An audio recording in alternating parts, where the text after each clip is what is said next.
Once there was a kingdom on an island called Nidhi. It was ruled by benevolent King Vishwanath. The river Sundara flowed through the island. The king was a nature lover, and Nidhi was abundantly blessed with flowers, fruits, and trees. Every month, the king himself would go there to plant saplings. Nidhi was dotted with parks and gardens in which the young and the old spent their leisure hours. The only source of fresh water on the island was the river Sundara. The king made sure that it remained pure. The river was held in reverence by the people of Nidhi, thus, no one polluted it. The king lived up to a ripe old age before he died. His son Veer Singh ascended the throne. He was an ambitious young man who had studied in a far off land called Paschim, the West. One day, his friend Lob, who had studied with him, came on a visit. Loeb roamed around Nidhi and was amazed at its natural wealth. Veer, do you realize you are sitting on a gold mine? He said, What do you mean? Said Veer Singh. Your kingdom is a treasure house. Your forests are filled with the best variety of trees. You know, if you sell their wood to other countries, you'll become one of the richest men. Really? Exclaimed Veer. Of course, Nidhi has an abundance of natural beauty. It has verdant hills, lovely valleys, and a beautiful river. It is a nature's paradise. You can make Nidhi a tourist resort. Thousands will flock to your kingdom. Loeb explained. I don't know what to do now. My father always believed that nature was like a mother and that trees, mountains, and rivers ought to be worshipped, Veer said. Oh, come on, Veer. Times have changed. When opportunity knocks at our door, we must welcome it at once.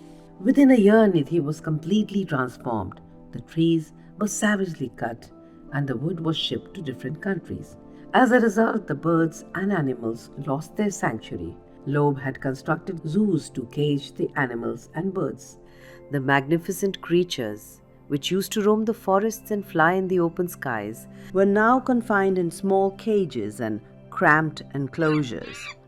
Attracted by the island, tourists started visiting the park and zoos and enjoyed themselves at the expense of the poor animals. Their favorite haunt, however, was the river Sundara. The river banks were lined up with shops. Animal rides, merry-go-rounds, and shops selling toys, gift items, and varieties of snacks were the main attractions. More than 50 boats were offering rides to the tourists for a price. The river Sundara was gradually getting more polluted every day. Men, women, and children would throw every kind of junk into its water.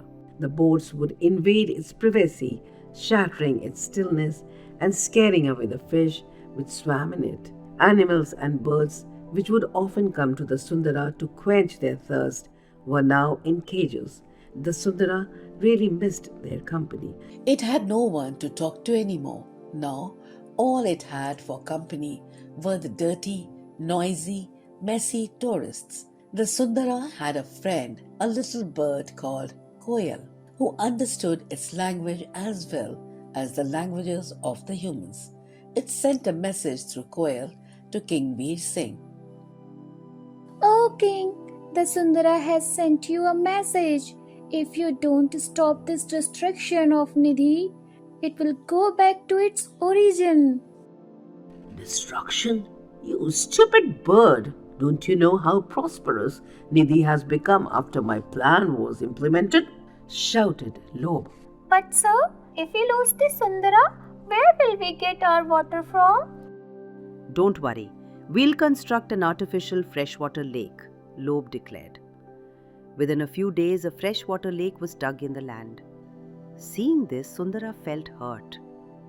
It went back to its origin in the mountains. Megh, the king of monsoon clouds and Sundara's friend, came to know about all this and decided to teach Veer Singh a lesson. That year, the monsoon clouds stayed away and Nidhi started reeling under a severe drought.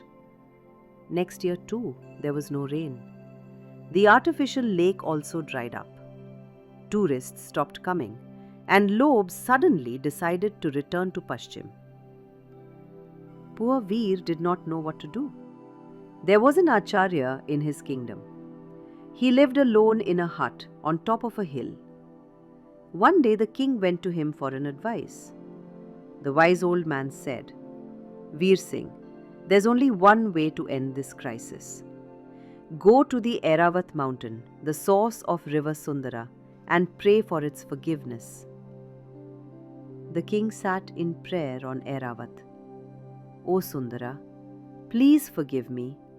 I made a mistake by forsaking my father's legacy. I have now realized that nature's bounty alone is the true wealth," the king said.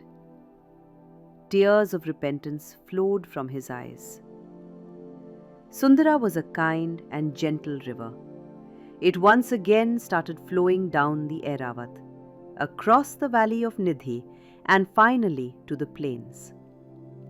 Men, women, and children were overjoyed. With the Sundaras coming back, Meg also returned with its band of clouds, and they blessed Nidhi with heavy rainfall. King Veer Singh organized a plantation drive, and thousands of saplings were planted. Those plants grew fast within a year or two, and Nidhi became lush green once again. The king closed down the zoos and released the birds and animals. Soon they were back at the riverbed to chat with Sundara. It was now happy. Its water became once again clean and clear. Nidhi was now lovely green, and nature was again the island's wealth.